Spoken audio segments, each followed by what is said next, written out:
Welcome to the Great Loop Radio podcast, brought to you by America's Great Loop Cruisers Association. We're dedicated to sharing Great Loop information and inspiration with those actively cruising, planning for, or dreaming about a Great Loop adventure.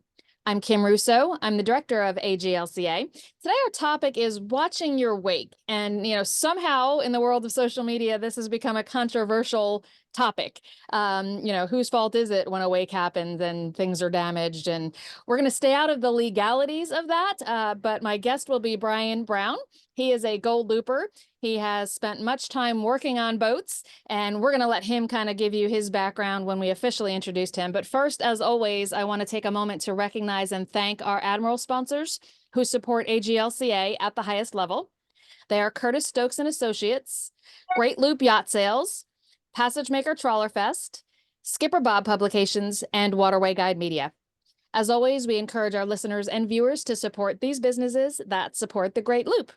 And now to officially welcome Brian Brown to the Great Loop Radio podcast. Brian, thanks for joining me today. Good morning. Thank you. We're thrilled to have you here, and we're happy that you're willing to jump into this topic because, as I said, it somehow has become controversial. But let's just start off. Tell us a little bit about yourself, and I know you had a career in the marine industry, so let's hear about that.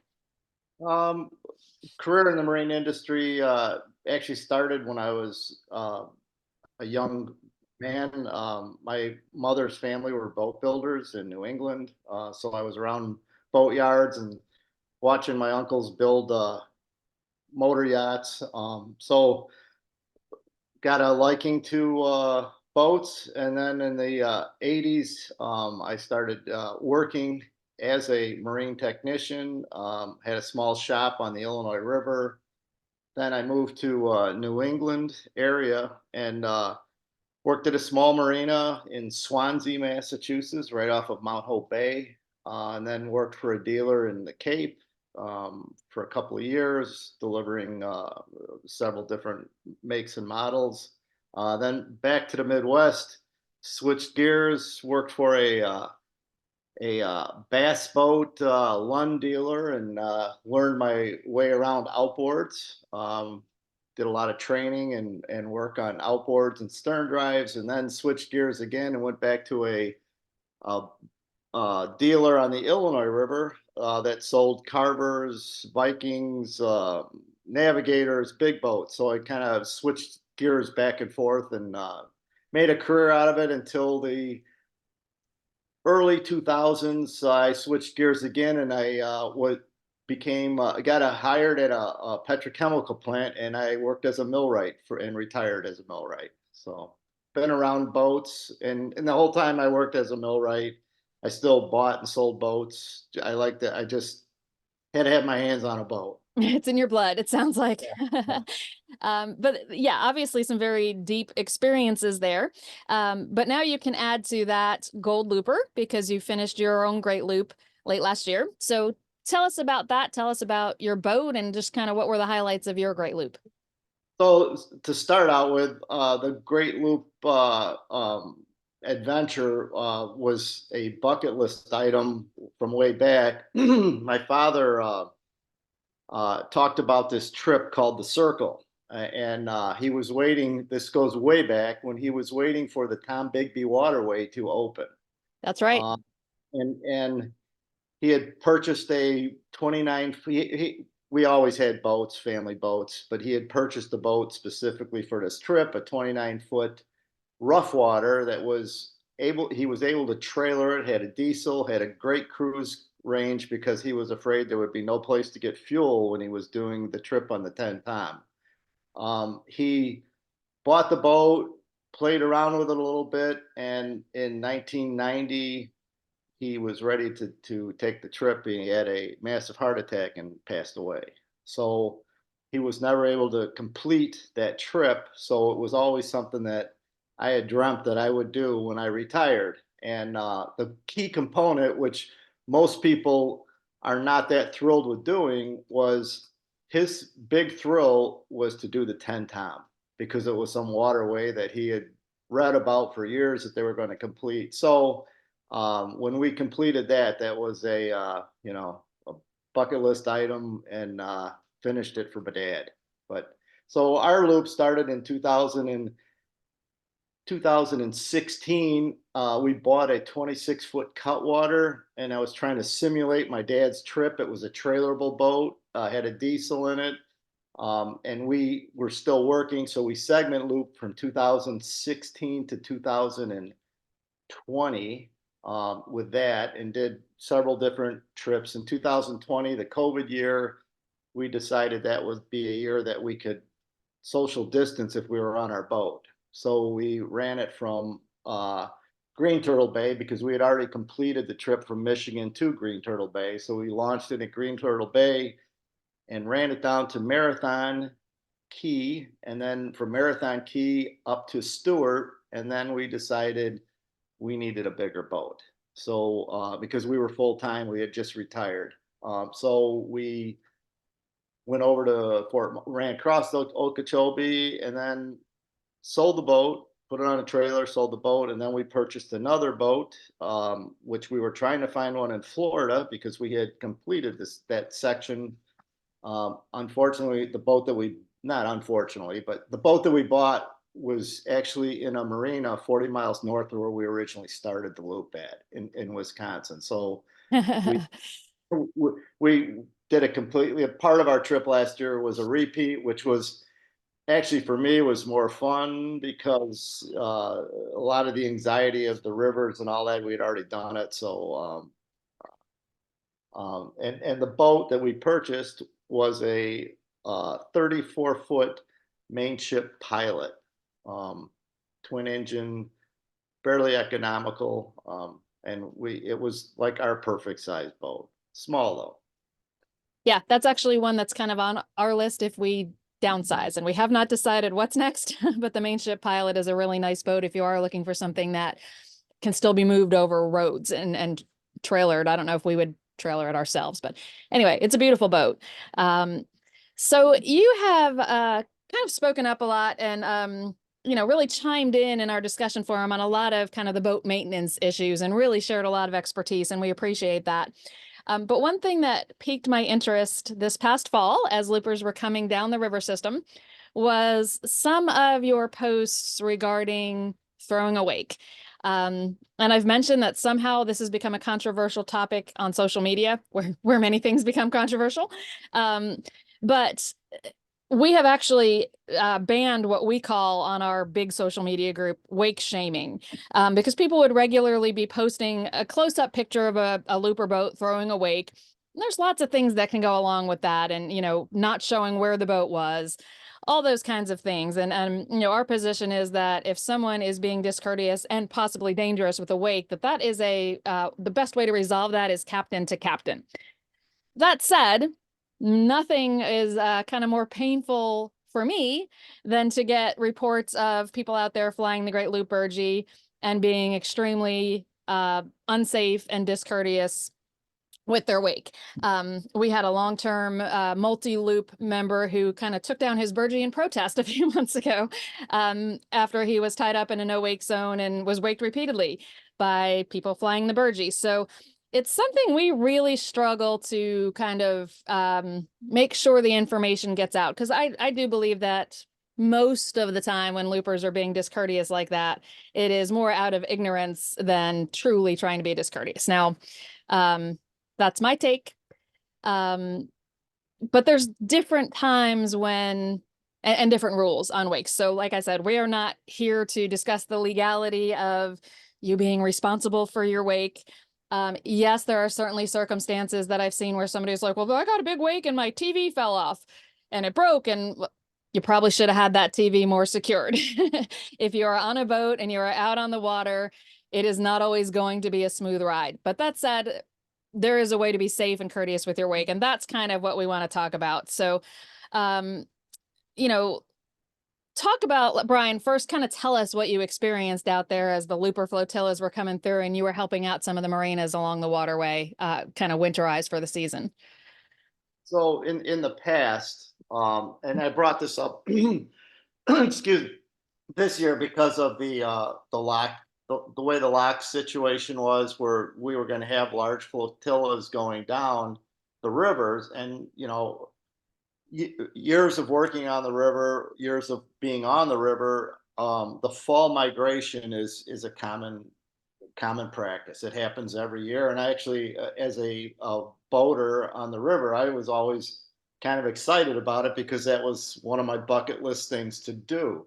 And you see the sailboats coming down. You see some of the big power boats that they've got captains on board that are navigating the boats from the Great Lakes down to the Florida for the winter. And then you got your cruisers, your loopers, and just general cruisers that kind of cruise the river systems and go down to Florida. And that normally that migration happens in the fall.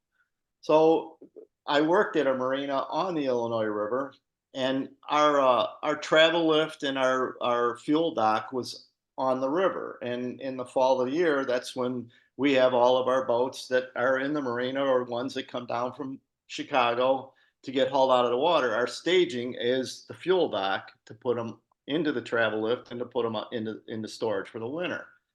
So when this migration starts, 90% of the time the boaters would slow down, and you'd always have that 10% that they were leaving a pretty good wake.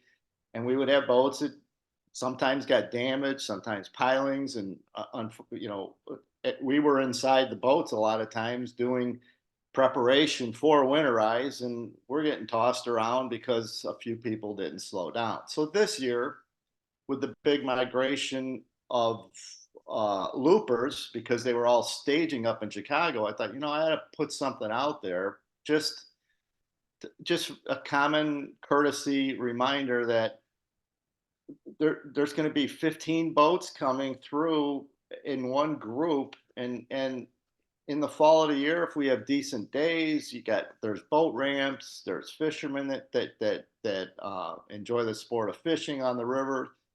They're all out there, and if everybody's doing the courtesy run, you're not going to get wake. But if people are trying to maintain the speed of the lead boat and get to the lock all at the same time, and they're going a little bit faster, it could be a little chaotic out there. So um, that was why I was a little bit vocal this year about, not vocal, I put a post on a forum. Just watch your wake. If you see fishermen out there, if you go by a boat ramp, slow down. If you go by the marinas, slow down and give them a break. Yeah. And I think sometimes some of our boaters who have been boaters on the Great Lakes have never really had to worry about this. If you're out in the middle of a lot of big open water, your wake is not going to travel far enough to have a big impact on boaters near shore or docks near shore. So I think, and that's where, when I said I think often it's not an intentional mistake. It is more out of just not understanding that on a narrower body of water, there are more reasons to slow down. So what we're trying to do today is kind of educate all of the loopers and soon to be loopers on the kind of things that are going to impact your wake and the kind of things you should slow down for. So let's kind of start at the beginning. Talk about a wake and the different types of hulls, because the design of your boat is going to have an impact on how much of a wake you're throwing for other boaters. So tell us a little bit about the differences there and the different types of hulls. So basically, most displacement hulls, trawler type hulls, they leave.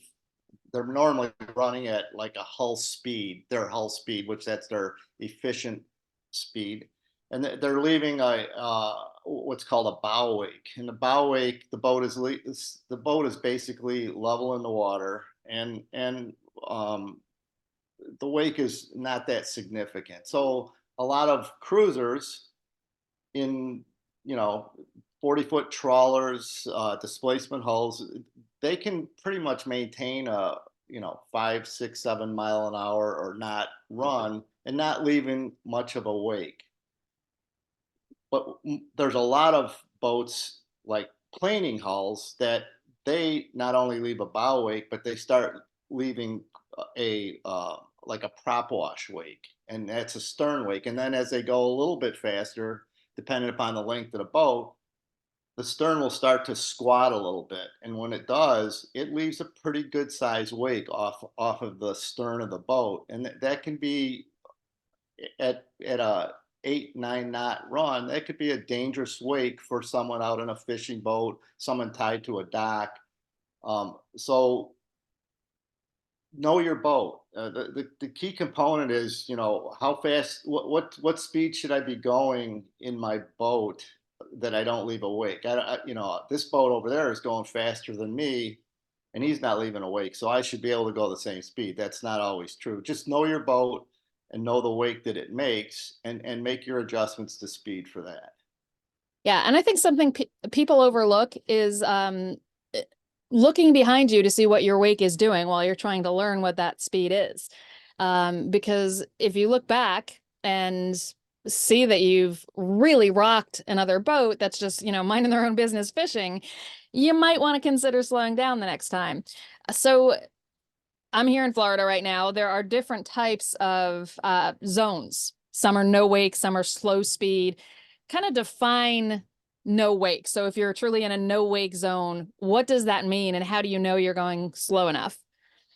So a no wake zone is pretty much there's a legal definition, but I don't. My definition of a no wake zone is you go as slow as the boat can go, level, be able to have some control over it or have control over it, and leave as small of a wake as possible. Basically, a no wake means no wake. It isn't like slow down a little bit. It means you don't leave a wake. And in some boats, you can go 5, 6 miles an hour. The minimum is, I think the federal minimum when you're in a no wake zone is 5 miles an hour. And some Hmm. boats go 5 miles an hour and leave virtually no wake. And some boats at 5 miles an hour are leaving, actually, a smaller boat at 5 miles an hour is leaving a larger wake than a larger boat. Hmm. Um, and then you have, so there's a lot of larger boats that have big engines that are doing a loop, or sport fish they have big engines with big reverse gears and big props. And when they're just in idle in gear, they're doing 7, 8 knots, and they're leaving a wake. So, they're like, well, that's as slow as a boat will go. Well, you also have shift, neutral forward, and you can have pretty good control over your boat that way because that's how you put it into a slip. So there's no excuse for I have to have them in forward to get through this channel. You can still control your boat. So it's all about no wake is basically no wake. Yeah, and that makes sense. And I'm with you on some of the really highly powered sport fishers. Our home port marina in Charleston had a lot of sport fishers, and um, we would get waked all of the time by them just leaving the marina in gear. And you're right, bumping it in and out of gear back to neutral would solve that problem quite a bit. Um, in some places, especially here in Florida, you do see some posted zones that are no wake, but you also see some that are posted slow speed, minimal wake. So kind of, in plain terms, what does that mean? How fast is slow speed? So most of those there's a lot of manatee zones in Florida, and it's what they call minimum wake. So basically it's not looked at the same, especially in Florida.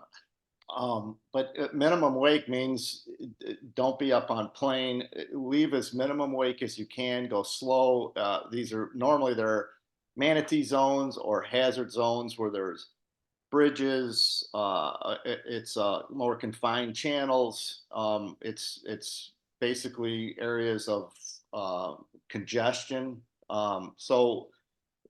Minimum wake zones are basically leave as small of a wake as you can, keep the boat under control, and again, look behind you. If you're not sure if you're leaving too big of a wake, then the best thing is just slow down a little bit more and make sure that you're not rocking and rolling other boats that are out there. And Yeah. and when you're in a lot of Florida waters in those minimum wake zones, there's a lot of smaller pleasure craft, and they're going a little bit faster, leaving a little bit more of a wake. the goal isn't to keep up with everybody. The goal is to get through those areas and try to be as safe as you can and courtesy to others.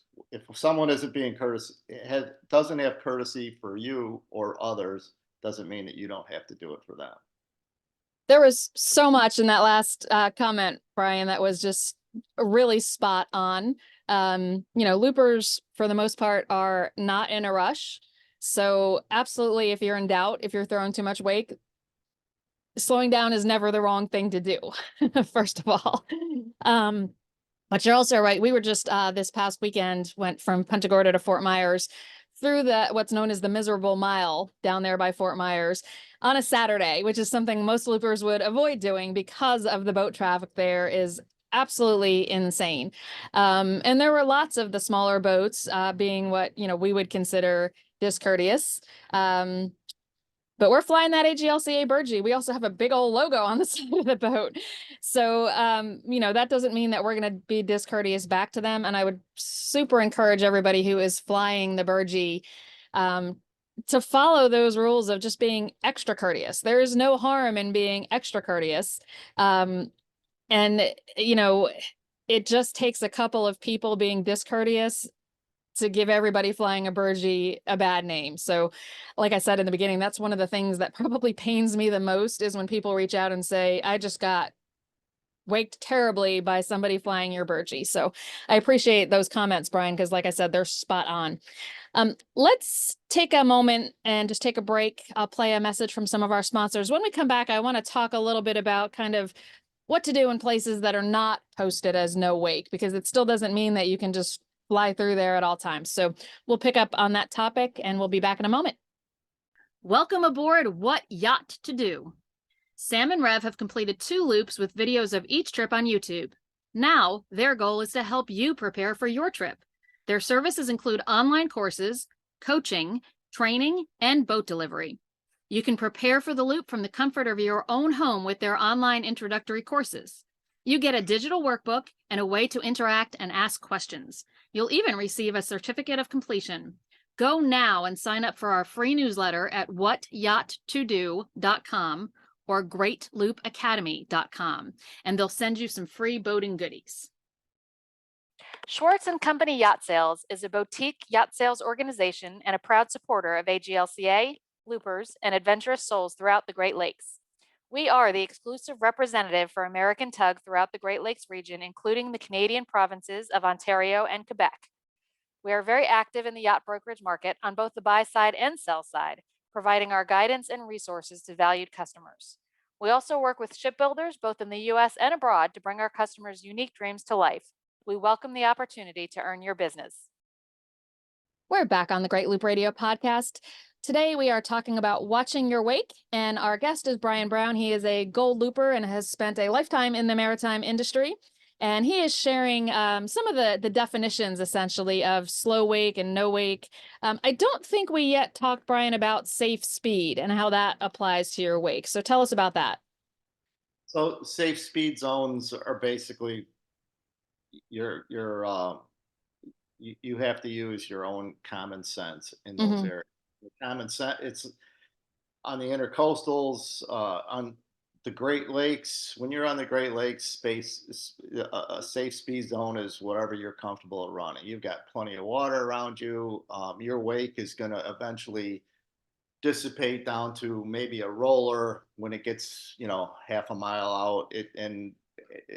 There's really, you really should have no concern of what kind of wake you're leaving when you're in big bodies of water. But when you come from a big body of water into a smaller, narrower bay, channel, river, your wake doesn't dissipate, and your wake is can be much more damaging to other boats, people, docks, ramps, marinas, fuel docks. So those are it's just a common courtesy. It's using common sense. When you get into what's called safe speed zones, it just means that run your boat at a safe speed in that area based on what the surroundings are.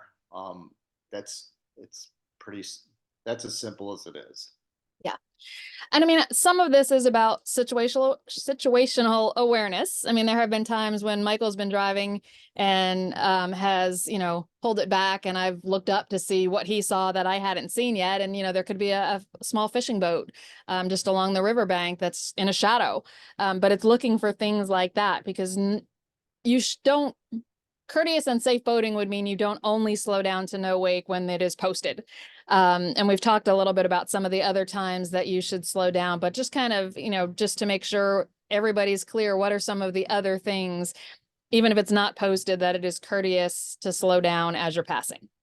So in confined areas, boat congestion, passing a boat, boat passing you, um, in areas where there's restaurants and there's docks.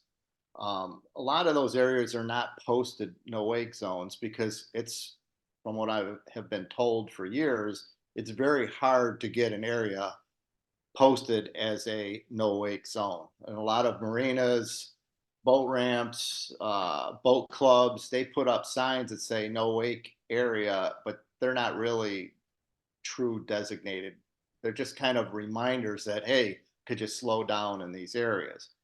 And there are places where there are no signs, but all of those combined, boat ramps, restaurants, docks, when you're in congested areas on the intercoastal waterways, you'll see homes on both sides of the water and they have docks. Most of them are on lifts, but they still have docks there, and might be some kids out swimming, canoers, kayaks. We're all running in larger power boats. So it's just, those are the areas that when you're piloting, captaining a boat, you have to look at the safety of yourself, everybody on board your boat, and the safety of anybody that's out on the water. This is kind of a tough question, but we've talked about, people who are used to boating on big bodies of water probably aren't as familiar with this idea of slowing down as you're passing things. Is there a way to tell, when you are far enough away from, let's say, a marina to just proceed at speed versus when to slow down, or is it just kind of a judgment call each and every time? I would say it's a it's a judgment call that we all make mistakes at. I, Right. I'm I mean, it's, believe me, I wouldn't be telling the truth if I said I hadn't waked a marina or a fisherman that I didn't see, or thought I was far enough away and like, oh wow, look at, he's, look back and like, probably should have slowed down, or even passing another vessel, thinking that you're far enough away. You look back at your wake and it's, you're navigating. There's times that you make mistakes, so that's kind of one of those questions that you have to answer for yourself. Yeah. And that's 100% true that, we have all made those mistakes. Um, and that's one of the reasons that I have seen, you know, pretty major wakes be resolved captain to captain when they got to the dock that night, or pick up the radio and say, I'm so sorry, I didn't see you there. My apologies. And that said, as I said in the beginning, we all kind of can do our own part in our own boat to minimize damage that's going to happen when you're waked. You know, we had a pretty egregious one where we were tied up to a dock for the night and got terribly waked. And, we happened to be eating dinner at the time. So the glass of wine I had spilled and broke the glass. It was a pretty egregious waking. I probably shouldn't have had a wine glass where I was. So, just consider that as hard as you might try, you are going to get waked some of the time. And it could be from a boat, but it could just be the conditions on the waterway. So the best way to kind of defend yourself against things getting broken is to minimize the breakable stuff and make sure things are secured. And we have a list of things that we put on the floor before we get underway. Some of them were learned the hard way when the coffee pot, fell off the counter. So that can also help your own frustration if you do get waked, if you've pre-prepared to minimize the damage that's going to happen from that. We've talked on this podcast before about the concept of a slow pass. And it surprised me when I found out how unfamiliar with that concept, a lot of really long-term boaters are. And I think it depends on where your boating experience has been. If you're on a wide open body of water without a whole lot of boat traffic, you're not so concerned about a slow pass. But just, give us the basics. And if you're looking for more on this, go to the greatloop.org website. There are articles on a slow pass. But Brian, just give us kind of the basics on what is a slow pass.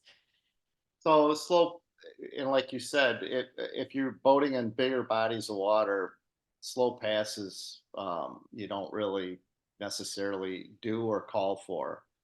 Slow passes are more uh, used on like the river systems, the intercoastal waterways, more congested areas, and most loopers kind of learn the the the right way to do a slow pass, even though it isn't a slow pass, is when they're doing the river system. Most will always call tow captains and say, "Hey, we're going to overtake you.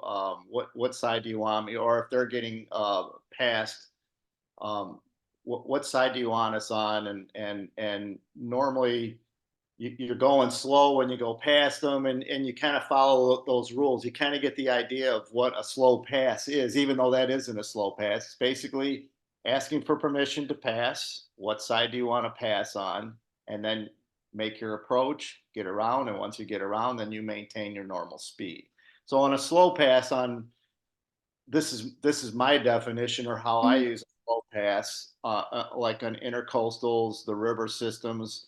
If I'm going to be passing a boat close enough that they are going to be affected by my wake, and they're running, most of the time we're all running about the same speed, maybe a mile an hour faster. So that's when the slow pass kind of comes into effect. So when you're coming up on to a what's called a privileged boat, that is the boat that is going to be overtaken, and you are basically what's called the giveaway vessel. You're coming up on them. It's a courtesy call. I usually just call on 16, call the vessel's boat name, switch to a different channel, and just say, we're coming up on you. I'd like to have permission to pass you on to port if that's good. Starboard, what's good for you? And then they'll respond back, and then say, would you like a slow pass? Some vessels don't really care, and they will say, just come on around me, Cap. And you maintain the same speed as they are, and they're accepting that whatever wake you're making at that speed, and you try to give a wide berth and go around, and they know you're coming, and that gives them a chance to be able to maneuver their boat, that they can bring their bow over and ride through the waves. And then in some cases they'll request, can you give me a slow pass? So when a slow pass, and this happened, a slow pass, this is what's supposed to happen.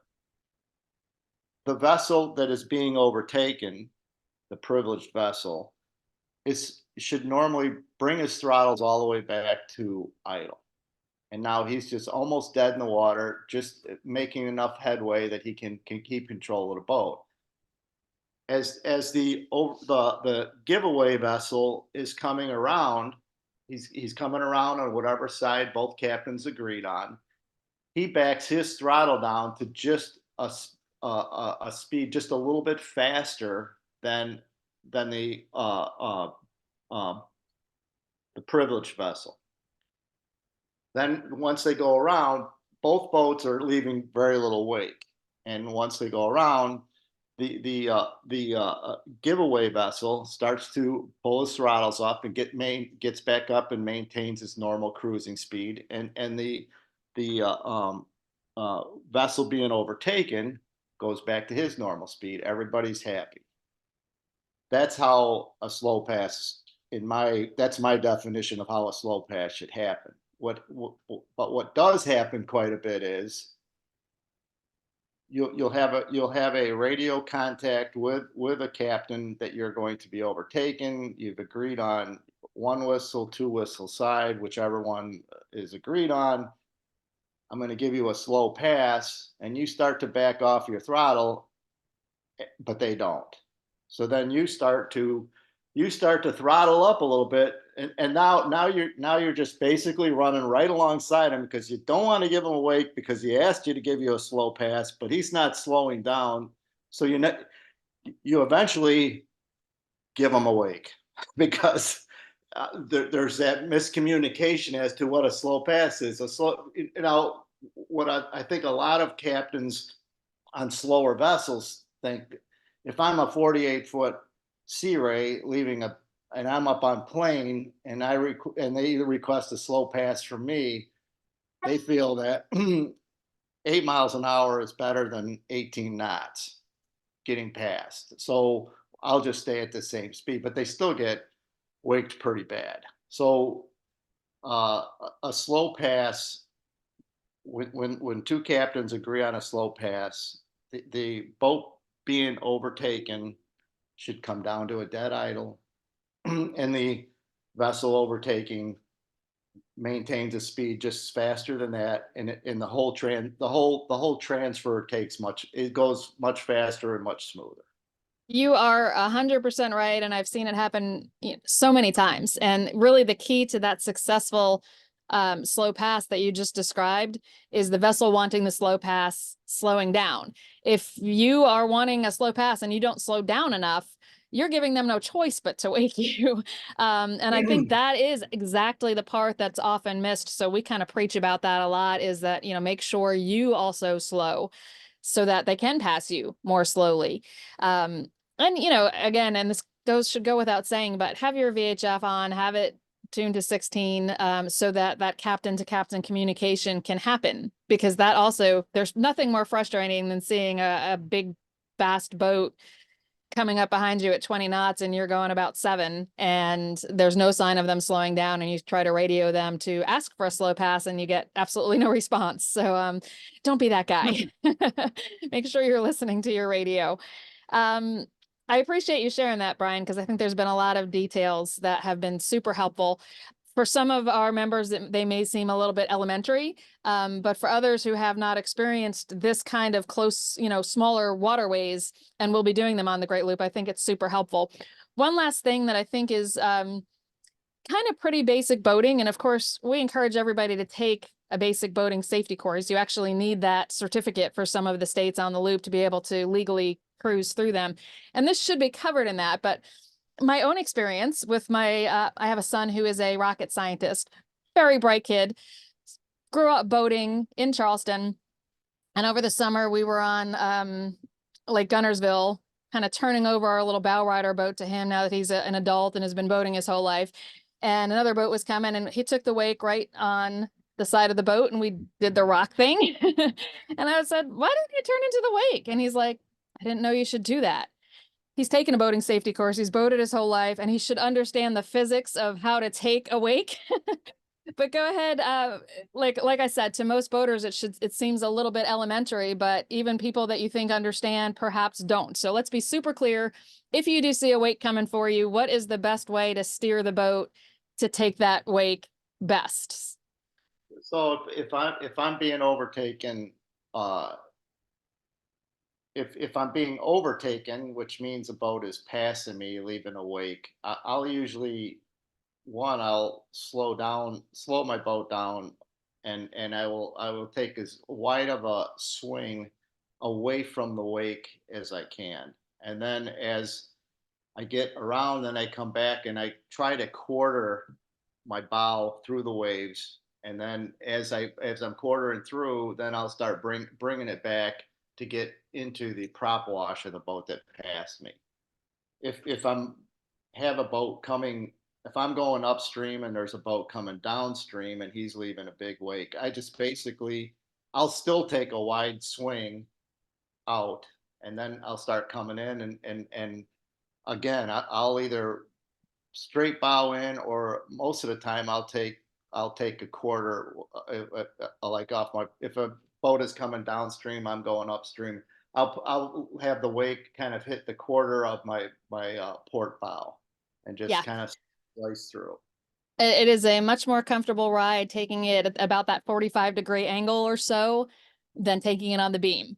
Yeah. So, it's not going to completely eliminate the wake, but it is going to save some of your stuff from being tossed around if you do it that way. So we've covered a lot of ground, Brian, but I think, and I'm hopeful this is really helpful for people who have never really considered the impact of their wake on others because they've been boating in other areas. So hopefully this will do something to kind of make loopers more courteous and just kind of aware of the implications of throwing a wake. So I really appreciate you sharing your knowledge because I know it's not necessarily an easy topic to cover. So appreciate you being here today.